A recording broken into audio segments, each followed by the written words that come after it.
Book supernatural, इसका हिंदी में अनुवाद है अलौकिक। अध्याय 92, भूकंप 1964। 1964 के पहले 4 महीनों के दौरान विलियम ब्रनम ने फिनिक्स एरिजोना, बैक्सफील्ड व ट्यूलेर कैलिफोर्निया, डॉल्स और beaumont टेक्सास, डेनहैम स्प्रिंग्स व बेटन रूज लुजियाना, लुईविल Mississippi, Birmingham Alabama, Tampa Florida और फिर वापस उनके द्वारा बना लिया गया गृह नगर ट्यूसान एरिजोना में प्रचार किया। चाहे बिल फुल गॉस्पल बिजनरमैन कन्वेंशन में बोल रहे हों या कोई सुसमाचार प्रचार सभा श्रृंखला में प्रचार कर रहे हों, उनके संदेशों में अब उन हवालों का छिड़काव था जिन चीज़ों को उन्होंने 7 मोहरों के खुलासे के समय जाना समझा था। रॉय बॉट्स अब उसकी सभाओं के प्रबंधक स्वरूप कार्य कर रहे थे। बिल ने रॉय को न्योता दिया कि उनके साथ फरवरी के अंत में शिकार पर चले। उन्होंने बताया कि वे लोग हैवलिना सुअर का शिकार करेंगे और उन्होंने रॉय से कहा कि यदि वे किसी को अपने साथ ले जाना चाहते हों तो उसे भी आमंत्रित कर ले। रॉय बॉट्स ने तुरंत अपने दोस्त डगलस मैक्स्यूज को आमंत्रित कर लिया, जो कि सैन होसे कैलिफोर्निया में एक चर्च के पास्टर थे। मैक्सूस बिल की कुछ एक सुसमाचार प्रचार सभा श्रृंखला में शामिल हो चुके थे। उन्होंने यहाँ तक कि कैलिफोर्निया में कुछ ब्रैनम सभाओं के प्रायोजन में भी सहायता की थी, लेकिन वे कभी बिल से व्यक्तिगत रीति से मिल नहीं पाए थे। सो उन्हें यह अवसर पाकर बहुत खुशी हुई कि उनके साथ कई दिन बिताने को मिल जाएंगे। डगलस मैक्वास के बाद की कल्पना भी नहीं कर सके थे कि यह शिकार की यात्रा उनके जीवन को किस हद तक बदलने जा रही थी। 5 फरवरी 1964 को बैक्सफील्ड कैलिफोर्निया में बिल ने प्रचार किया, खुदा स्वयं ही अपने अनुवादक हैं। यह सरल पर बेहद ज़रूरी सिद्धांत मसीहों की बड़ी मदद कर सकता है कि वह बाइबल की भविष्यवाणियों को समझ सकें।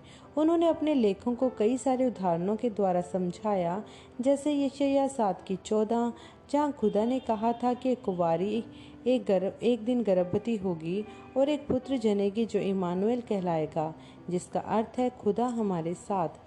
यहूदी अध्ययनकर्ताओं के बीच वचन के इस लेख पर सदियों तक बहस चलती रही, लेकिन एक दिन एक कुंवारी जिसका नाम मरियम था गर्भवती हो गई, इससे पहले कि उसने किसी पुरुष को जाना भी होता। 9 माह के पश्चात उसने अपने नन्हे नवजात शिशु बेटे का नाम यीशु रखा।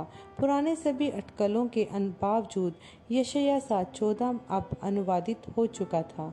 खुदा ने स्वयं ही इसका अनुवाद कर दिया था इसे घटित करने के द्वारा।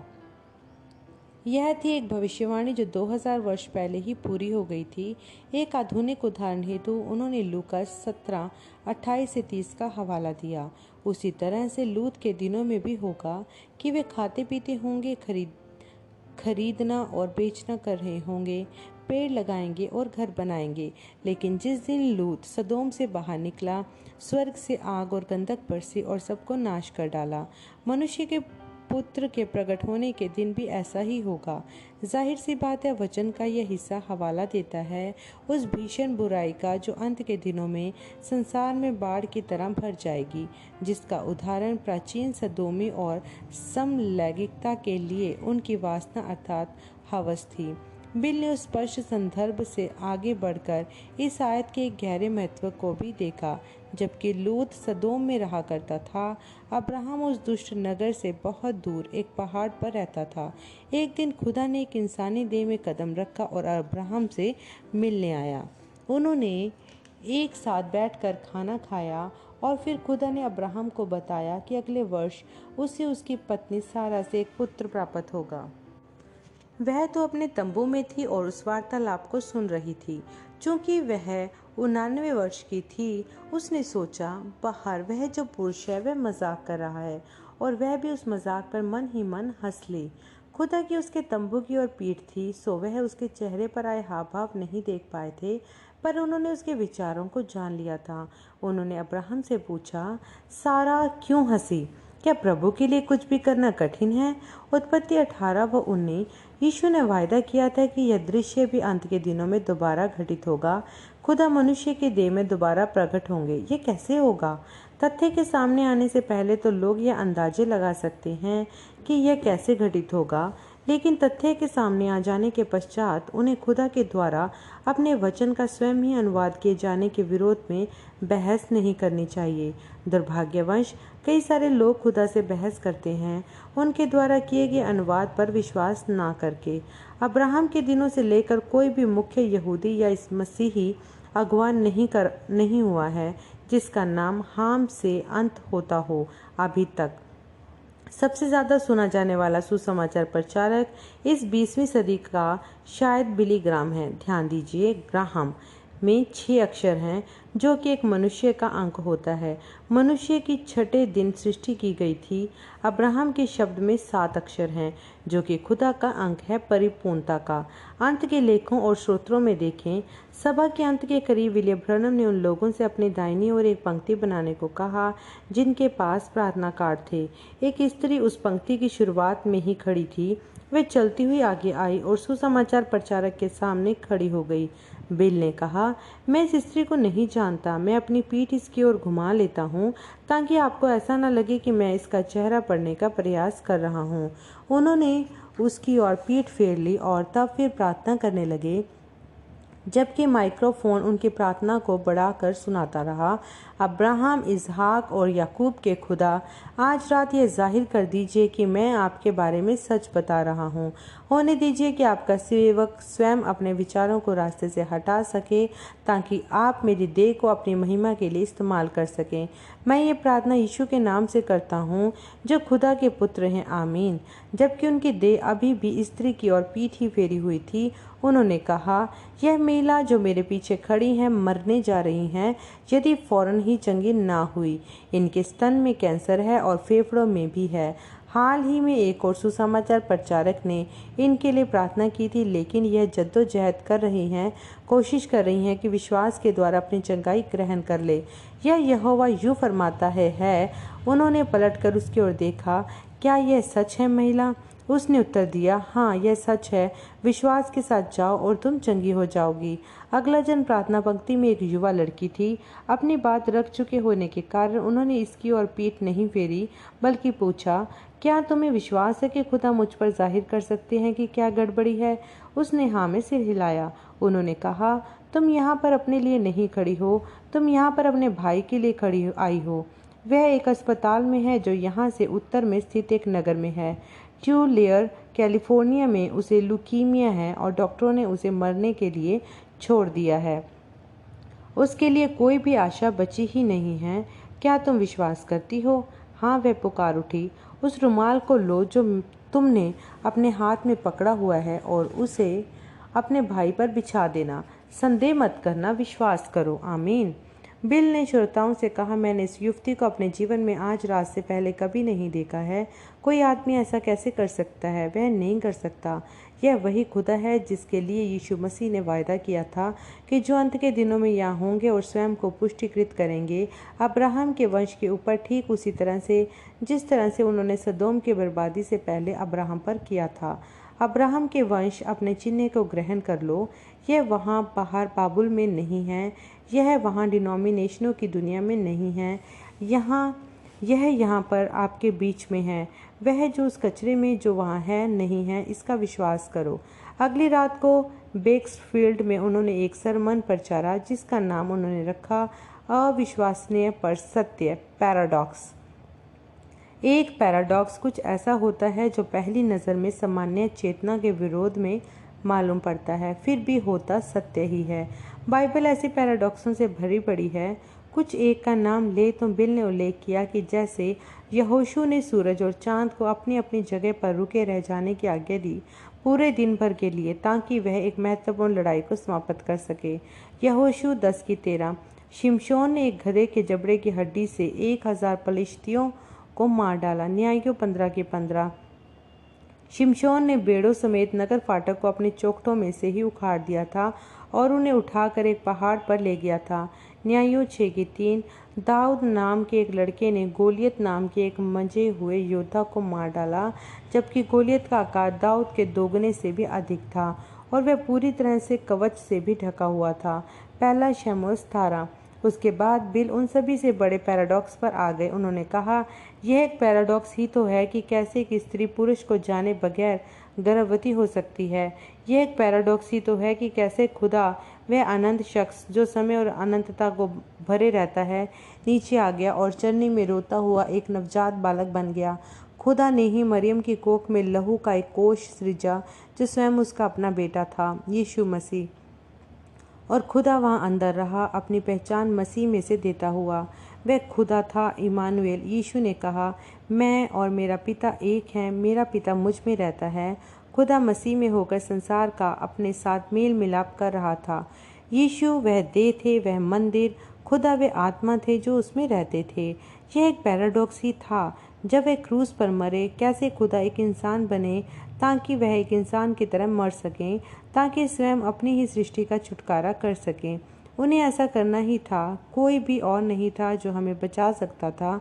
यदि यीशु खुदा होने के अलावा कोई और थे तो फिर हम बर्बाद ही हैं। बिल ने वहीं पर समाप्त नहीं किया, वह और दूसरे पैराडॉक्सों पर चले गए, जैसे कि पवित्र आत्मा का बपतिस्मा जो कलीसिया में आया था, पेंतिकुस्त के दिन प्रेरितों के काम 2, हमारे पुराने मनुष्यत्व के मर जाने, हमारे पाप और हमारे विचार, ताकि हमारा नया मनुष्यत्व मसीह में उन्नति पा सके। रोमियो 6:6, दूसरा कुरिन्थियों 5:17, इफिसियों 4:20-24, कुलस्सियों 3:9-10 और अनन्त्य कलीसिया का स्वर्गारोहण मसीह की दुल्हन को पलक झपकते ही मेमने के ब्याह के भोज में उठा लिया जाना। पहला कुरिन्थियों 15:50-54, पहला थिस्सलुनीकियों 4:16-17, प्रकाशित वाक्य 19-9। इन सभी पैराडॉक्सों के बीच उन्होंने अपनी दर्शनों, हृदय परख, चंगाइयों, चमत्कारों और भविष्यवाणी वाली सेवकाई को भी जोड़ा। चूंकि डगलस मैथ्यूज अपनी आंखों की दृष्टि एक लाइलाज बीमारी के कारण खोते चले जा रहे थे, उन्होंने अपने भाई ग्लेन से कहा कि उन्हें कैलिफोर्निया से एरिज़ोना गाड़ी से पहुंचा दे ताकि वे विलियम ब्रनम के साथ इस शिकार की यात्रा पर जा सकें। रवाना होने से पहले उनकी मां ने उनको कुछ फोड़े दिखाए जो उनके पैर के अंगूठों पर हो रहे थे। उन्होंने कहा, यदि तुम्हें मौका मिले तो भाई ब्रनम से कहना कि मेरे लिए प्रार्थना करें कि खुदा इन फोड़ों को दूर कर दे। डगलस ने कहा, माँ, मैंने यह सोच कर रखा है कि मैं भाई ब्रनम को अपनी समस्याएं बताकर परेशान नहीं करूँगा। मैं जानता हूँ कि वह अपनी सभाओं के दबाव से थोड़ा आराम पाने के लिए जंगल में जाते हैं, तो मैं ना तो ऐसा कुछ कहूँगा और ना ही करूँगा जो उनके अकेलेपन में खलल डाले। गुरुवार फरवरी 27, 1964 को दर्जन से ऊपर लोग बिल की सर्दियों वाली उस जगह पर जहां वह सनसेट शिखर वाले इलाके में अक्सर कैंप लगाते थे, जो ट्यूसान से उत्तर पूर्व में स्थित था। इनमें से ज़्यादातर लोगों को बिल पहले से ही जानते थे, जैसे रॉय रॉबिन्सन, बैक्सवुड, वॉलेस, मैकनिली और राय बॉर्ड्स। उन कुछ लोगों में जिनमें उनकी मुलाकात पहली बार इसी सुबह हुई थी, उनमें डगलस मैथ्यूज भी थे। उन्होंने लगभग 1 घंटे का समय लगाया कैंप को लगाने में और उसके बाद वह लोग छोटी छोटी शिकारी टुकड़ियों में बट गए और अलग अलग दिशाओं में बढ़ गए। उस शाम को वह लोग फोल्डिंग कुर्सियों पर अलाव के चारों ओर बैठ गए और बिल को सुनने लगे जब वे उन्हें बता रहे थे कि कैसे इसी पहाड़ पर पिछले वर्ष 7 स्वर्गदूतों ने उनसे आकर मुलाकात की थी। वहाँ पर पर्याप्त मात्रा में मस्कीट की लकड़ी मौजूद थी ताकि अलाव को पोषित किया जा सके, जो कि 2 बड़े पत्थरों के नीचे जल रही थी जो एक दूसरे पर टिके हुए खड़े थे। दर्रे के पथरीले गिट्टीदार फर्श पर इन पत्थरों से 50 फीट पीछे दर्रे की दीवार पर लगभग 100 फीट की ऊंचाई तक ऊपर उठी हुई थी। वह खड़ी चट्टान बलुआ पत्थर से बनी हुई थी जिसमें गुलाबी रंग की पट्टियां थी और बीच बीच में नन्हे नन्हे पत्थरों की छींटकशी सी थी। वह ऊंची खड़ी चट्टान इन कैंप वालों के चारों ओर एक बड़ा अर्धगोलाकार घेरा बनाए हुई थी। मूलभूत रूप से उनका यह कैंप उस ऊंची खड़ी चट्टान के सपाट पक्ष में एक कोने में स्थापित था, जैसे कि एक कम गहराई वाले डिब्बे नुमा दर्रे में। शनिवार को शिकार के लिए बिल ने बैक्सवुड को अपने साथी के रूप में ले लिया। वह लोग उसी दिशा में बढ़ चले जिस दिशा में बिल पिछले वर्ष गए थे जब 7 दूतों ने आकर उनसे मुलाकात की थी, जबकि वह लोग उस पहाड़ की लंबी और खड़ी चढ़ाई पर पैदल चल रहे थे। बिल ने पलटकर पीछे देखा और पाया कि बैग्स का चेहरा कितना लाल हो गया था। यह अचंभा करते हुए कि शायद यह चढ़ाई उनके मित्र के लिए कुछ ज़्यादा ही थकने वाली साबित हो रही है, बिल रुक गए और उनके साथ आने का इंतज़ार करने लगे। और फिर उन्होंने बैक्स से पूछा कि उनकी तबीयत कैसी है। बैक्स ने कहा, मैं इस पहाड़ पर तो चढ़ जाऊंगा, लेकिन मैं अपनी पत्नी के लिए चिंतित हूँ। जब मैं घर से रवाना हुआ था वह बीमार थी। बिल ने वापस पगडंडी पर आगे की ओर अपना चेहरा घुमा लिया। इससे पहले वे अगला कदम बढ़ाते उन्हें प्रभु के दूत की उपस्थिति महसूस होने लगी और उन्हें एक आवाज़ यह कहती हुई सुनाई दी, उस पत्थर को उठाओ और हवा में उछाल दो। नीचे झुककर उन्होंने मुट्ठी को आकार का पत्थर उठाया जो उनके पैर के पास पड़ा था और नीचे से ऊपर की ओर बाहा घुमाकर उस पत्थर को सीधे ऊपर उछाल दिया। जब वह नीचे आया उन्होंने बोला, यहोवा यूं फरमाते हैं, कुछ बड़ा घटित होने जा रहा है। बैक्स ने पूछा, यह क्या है भाई ब्रनम? क्या इसका यह मतलब है कि मेरी पत्नी चंगी होने जा रही है? मैं सटीकता से नहीं जानता, लेकिन मैं यह जानता हूँ कि 24 घंटों के अंदर आप खुदा की महिमा को देखोगे। शनिवार रात तक सभी शिकारी एक एक हैवलीना सुअर नहीं मार पाए थे, फिर भी कोई भी जन अगले दिन शिकार नहीं करना चाहता था। रविवार मार्च 1, 1964 की सुबह जब भोर हुई तो ठंडी और साफ थी, बिना हवा के एक भी झोंके के, जो कैंप के आसपास स्थित मस्कीट के पेड़ों को जरा भी हिलाती। जिस तरह तक सूरज दर्रे की दीवार के ऊपर तक घूम कर पहुंचा, दिन आरामदेह हद तक गर्म हो गया था। सुबह के नाश्ते के बाद प्रत्येक जन कैंप को निकालकर बांधने की प्रक्रिया में जुट गया। किसी को भी वहां से जाने की जल्दी होती दिखाई नहीं दे रही थी। डगलस मैथ्यूज ने अपना 8 मिलीमीटर हवा मूवी कैमरा निकाला और उस सब क्रियाकलाप को फिल्माने लगे, अपनी कोयनी को बैक्सवुड की पिकअप की छत पर टिकाकर, ताकि कैमरे को स्थिर रख सकें। बिल उनसे थोड़ी सी ही दूरी पर एक मस्कीट के पेड़ की छाया में एक फोल्डिंग कुर्सी पर बैठे हुए थे। उन्होंने अपना पढ़ने वाला चश्मा पहना हुआ था और एक पेचकस की सहायता से किसी की राइफल पर लगी दूरबीन को ठीक कर रहे थे। अचानक उन्होंने सिर उठाकर ऊपर देखा और बोले, भाई मैथ्यूज, क्या आप 1 मिनट के लिए यहाँ आएंगे? उनके निवेदन से अचंभित होकर डगलस मैथ्यूज ने अपना कैमरा बंद किया और चलते हुए उस मस्कीट पेड़ के पास चले गए। बिल ने अपना चश्मा उतारा और बोले, आपकी माँ कैलिफोर्निया में रहती हैं। वह भी लगभग मेरी जितनी उम्र की ही हैं और उनके पैरों में कुछ समस्या है। उनकी उंगलियों के बीच फोड़े हो गए हैं और उनकी तारीख नियुक्त हो गई है जब उन्हें उनको ऑपरेशन की सहायता से निकलवाने जाना है।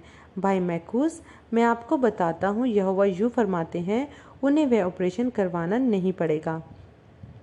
प्रत्येक जन कैंप में अपना काम छोड़कर रुक गए थे और अब वह सब बिल को सुन रहे थे। वे आगे बोलते गए, मैं देख रहा हूँ कि एक भारी बदन वाला डॉक्टर आपकी आंखों की जांच कर रहा है। मैं उसे बोलते हुए सुन पा रहा हूँ कि आपको उन आंखों में कोई वायरल संक्रमण है। वह पिछले 2 वर्षों से आपकी आंखों का इलाज कर रहा है और अब वह आपके लिए कुछ भी और नहीं कर सकता है। उसका कहना है कि आपकी आंखों की दृष्टि चली जाएगी, पर यह यहोवा यूं फरमाते हैं, आप अपनी दृष्टि नहीं खोएंगे। जितना विचित्र यह सुनने में लगता हो, एक शिकारी ने उसी पल अपनी खरगोश वाली सीटी बजाने की सोची। उसकी तीखी आवाज़ पीछे दर्रे की दीवार से पलटकर गूंजती चली गई।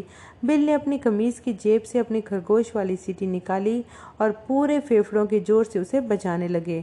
फिर उन्होंने अपने पैर पर हाथ मारा और हंसने लगे। उस तनाव से सबको मुक्त कर दिया जिस कारण प्रत्येक ठिठका रह गया था। कैंप वाले अपने अपने कामों में फिर जुट गए।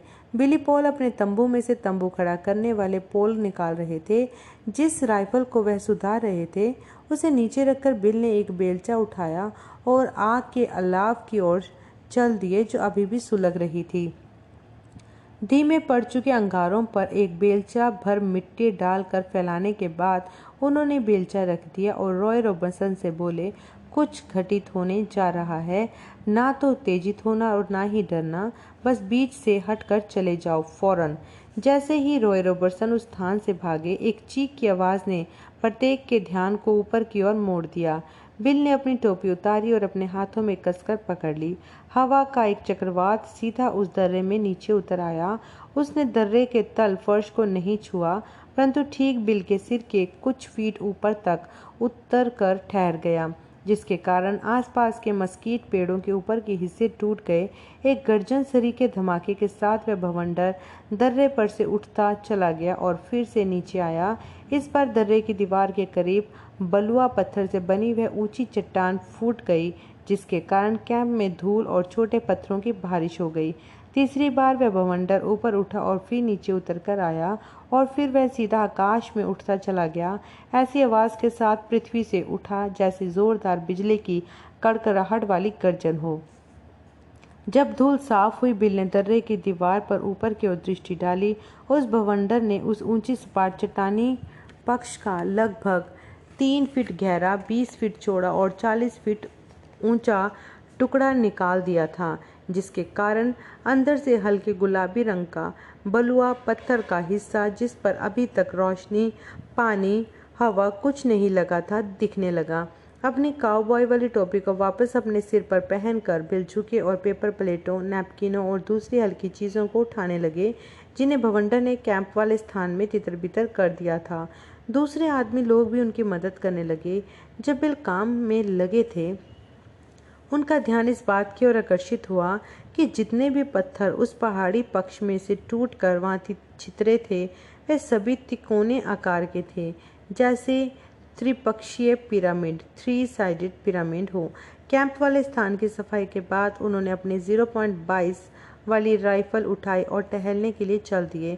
जब वे लौट कर आए, उन्होंने अपनी राइफल को एक मस्कीट के पेड़ से टिकाया और फिर चलते हुए डगलस मैकहूज के पास पहुंच गए, जो कि बड़ी चट्टान के पास उस ठंडे पड़ चुके अलाव के पास खड़े थे।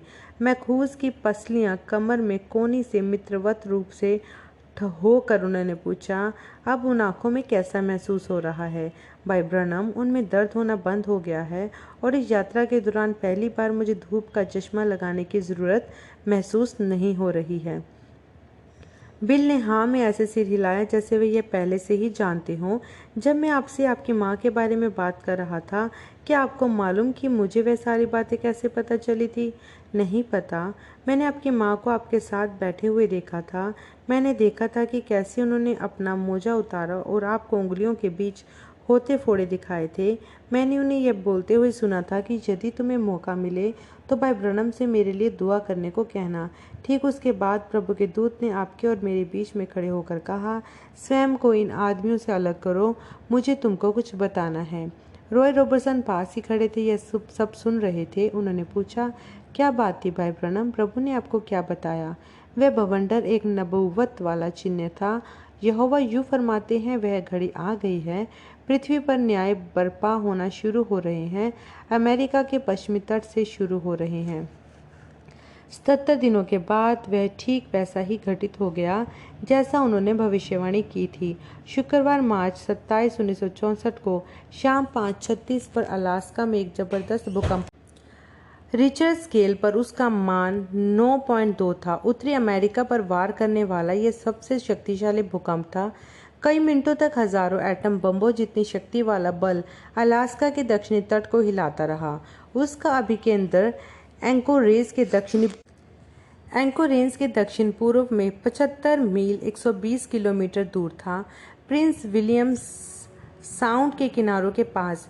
पृथ्वी में होकर हजारों मील प्रति घंटा के वेग से कड़कड़ा कर बढ़ती हुई कंपन की लहर ने 500 मील के दायरे में भूमि को काटा, मरोड़ा और फाड़ डाला था, बर्बादी फैलाते हुए।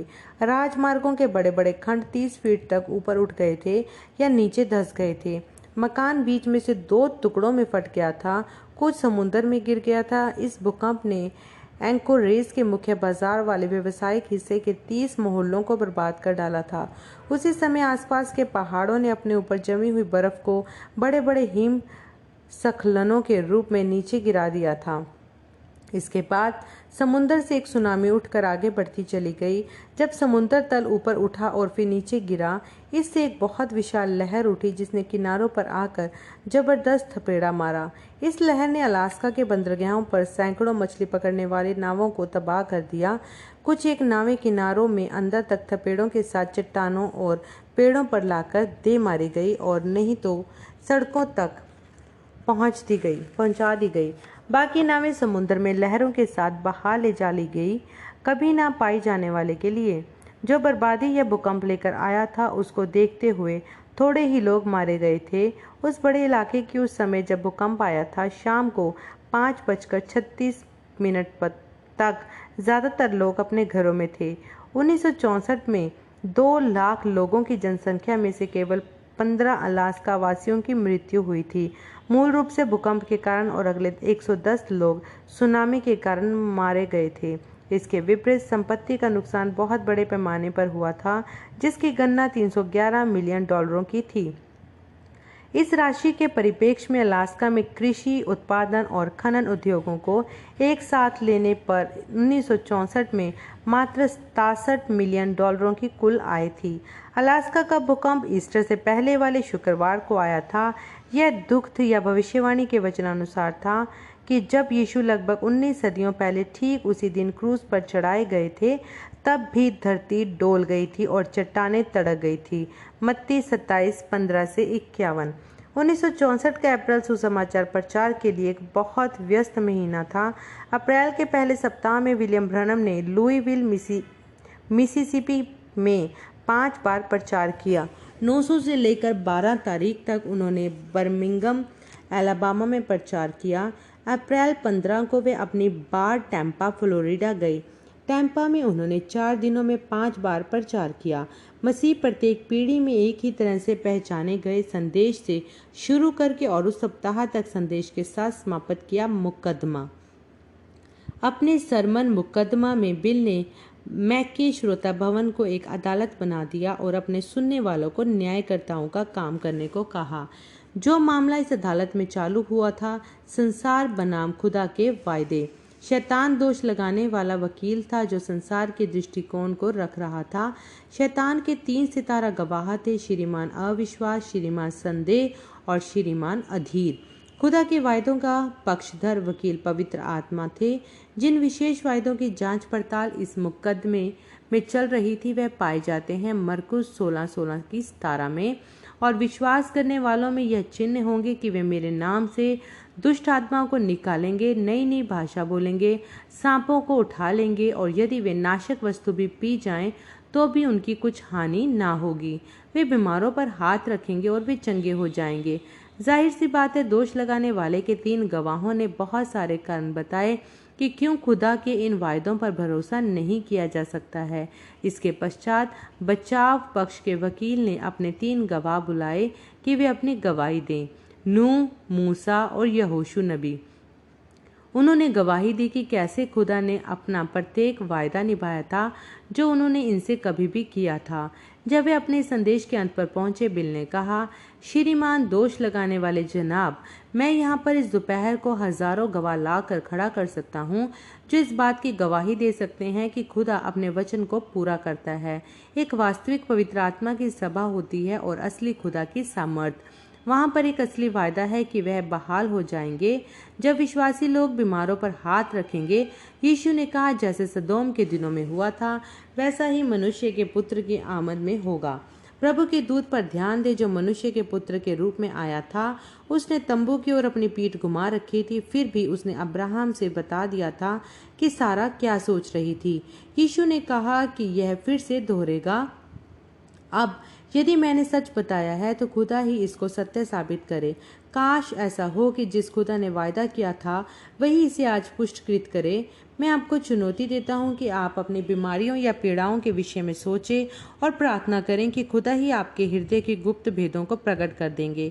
क्या मैं ऐसी किसी चुनौती को देने की हिम्मत कर सकता था यदि मैं सटीकता से उस पर खड़ा हुआ नहीं होता जो वचन कहते हैं। मैं चाहता हूं कि यह अदालत देखें कि यीशु कल, आज और युगानुयुग एक समान है, और यह है कि वह अपने वायदों को पूरा करते हैं। उन्होंने वायदा किया था कि वे अंत के दिनों में मनुष्य के पुत्र स्वरूप प्रकट होंगे। पल भर रुकने के बाद बिल ने श्रोता भवन के बीचों बीच बैठे हुए एक आदमी की ओर इशारा किया। यहाँ पर एक आदमी बैठा है जो हेमराइडों से पीड़ित है। मैंने आपको अपने जीवन में इससे पहले कभी नहीं देखा है। वे आपकी पत्नी है जो आपके पड़ोस में बैठी हुई है। वे अपने सिर में एक रसोली से पीड़ित है। क्या आप विश्वास करते हैं कि खुदा मुझे बता सकते हैं कि आप कौन हैं? यदि खुदा अभी भी वचन है तो वचन हृदय की गुप्त भेदों को जानता है। आप है श्रीमान और श्रीमती हंट। यदि यह सही बात है तो अपने हाथ उठाइए। श्रीमान और श्रीमती हंट ने अपने अपने हाथ उठा दिए, बस इतने ही कि श्रोतागण देख सकें। तुरंत ही बिल ने किसी की ओर इशारा किया जो उनके करीब ही था। वहाँ एक पुरुष बैठे हैं, अपना सिर नीचे झुकाए हुए रो रहे हैं और अपने पत्नी के लिए प्रार्थना कर रहे हैं। वे आज शाम यहाँ पर नहीं है, वे पीड़ा में हैं। मैं आपके लिए एक अजनबी हूँ, क्या यह बात सही है? आपकी पत्नी को स्त्रियों की समस्या है। आपका नाम है श्रीमान स्मिथ। क्या आप विश्वास करते हैं कि खुदा उन्हें चंगा कर देंगे? यदि यह बात सच बात है तो अपना हाथ ऊपर नीचे करके हिलाइए इस प्रकार। जबकि श्रीमान स्मिथ हाथ हिला रहे थे, बिल ने अपने श्रोताओं से कहा, मैं आपको यह विश्वास करने के लिए चुनौती देता हूँ कि यीशु मसीह मनुष्य के पुत्र के रूप में इंसानी देह में प्रकट हुए हैं। उन्होंने फिर से भीड़ में किसी की ओर इशारा किया। यहाँ एक स्त्री है जो उच्च रक्तचाप से पीड़ित है। क्या आप यह विश्वास करती हैं कि खुदा मुझे यह बता सकते हैं कि आप कौन हैं? वे आपको डेजी बुलाते हैं। अपने संपूर्ण हृदय से विश्वास कीजिए और यीशु मसीह आपको वह दे देंगे जिसकी आपको इच्छा है। फिर से उन्होंने हृदय को परखा। यहाँ एक आदमी है जिसके दिल पर अपने बेटे के लिए बोझ है, जिसे मधुमेह है। वह आपकी पत्नी है जिन्होंने रोना शुरू किया, ठीक आपके पड़ोस में बैठी है। उन्हें अपनी बहन के लिए बोझ महसूस होता है जिसे हृदय संबंधी समस्याएं हैं। आपके नाम है श्रीमान व श्रीमती सिकलस। यदि यह सही बात है और मैं आपके लिए एक अजनबी हूं तो खड़े हो जाइए। सिकलस दंपति उठ खड़े हुए। बिल ने कहा, यह क्या है? खुदा के वचन का इन अंतिम दिनों में पूरा होना। दोष लगाने वाले, मैं चाहता हूं कि आप यह समझ जाएं कि खुदा का वचन सच्चा है। खुदा ने मुझे यह 33 वर्ष पहले बताया था और मैं तब से इस पूरे समय इंतजार करता आया हूँ। लेकिन यह ठीक यहाँ पर इस शाम को पूरा हो रहा है। खुदा अपना वचन पूरा करते हैं। अब ज्यूरी को अपना फैसला लेना है। क्या आप यह विश्वास करते हैं कि खुदा दोषी नहीं है और वह अपना वचन पूरा करते हैं? अब से आपका आचरण जिस प्रकार होगा यही दर्शाएगा कि आपका फैसला क्या है। यह एक अति उत्कृष्ट सरमन था, एक ऐसा जिसमें किसी भी संख्या में बाइबल के चरित्रों को शामिल करके उन पर लागू किया जा सकता था, बचाव पक्ष के गवाहों के रूप में। लेकिन उनके सरमन की वास्तविक सामर्थ्य उस सवाल में थी जिसे उन्होंने प्रत्येक सुनने वालों के लिए छोड़ा था कि उत्तर दें। आपके समय के विषय में क्या यदि आपको गवाह के कटघरे में खड़ा कर दिया जाए, क्या आप इस बात की गवाही दे सकते हैं कि खुदा आज भी अपने वायदों को निभाते हैं? जबकि बिल टैम्पा फ्लोरिडा में थे, लीवेल और पैरी ग्रीन ने जो उनकी सभाओं में आया करते थे उनसे उस पुस्तिका के विषय में बात की जिसे ली लिखना चाहते थे। एक पुस्तिका जिसका नाम उन्होंने 20वीं सदी का भविष्यद्वक्ता रखने की सोची थी। इस पुस्तक का पहला हिस्सा बात करने जा रहा था एक नबी संदेशवाहक के विषय में, अंत समय के लिखे हुए वचन के हिस्सों के बारे में जिसे यीशु मसीह की दूसरी आमद के पेशरो अग्रदूत होना था। और अंतिम हिस्सा यह दिखाता था कि विलियम ब्रनम की सेवकाई ने वचन के उन हिस्सों को पूरा किया। यदि बिल उन्हें अनुमति दे दें, ली वेल उस पुस्तक को लिखेंगे और पैरी ग्रीन उसके छपने का खर्चा उठाएंगे। बिल ने कहा कि वह लोग ऐसा कर सकते हैं। फिर बिल ने ली को एक डब्बा थमाया जिसमें उनके द्वारा प्रचारी गई 7 कलीसियाई कालों के 10 सरमनों की असंपादित मूल प्रतियां रखी थी। उन्होंने कहा, जबकि आप यह काम कर ही रहे हैं, देखिएगा कि आप इसके साथ क्या कर सकते हैं। जब से बिल ने 1960 में 7 कलीसियाई कालों पर प्रचार किया था, वे उन शिक्षाओं को एक पुस्तक के रूप में लाना चाहते थे। कलीसियाई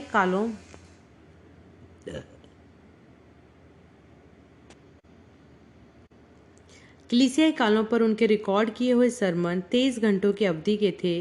1962 में टिफ्टन, जॉर्जिया की रूथ समनर ने एक टाइपराइटर की सहायता से संपूर्ण श्रृंखला को टाइप करके लिखित रूप दे दिया। प्रत्येक वाक्य के बाद टेप रिकॉर्डर को रोका करती थी ताकि उसे शब्द दर शब्द टाइप कर सके। कई सप्ताहों के परिश्रम भरे कार्य के पश्चात उसने बिल को उनके 10 सरमनों की मूल प्रतियां सौंप दी, जिसमें सब मिलाकर कुल लगभग 800 पृष्ठ थे।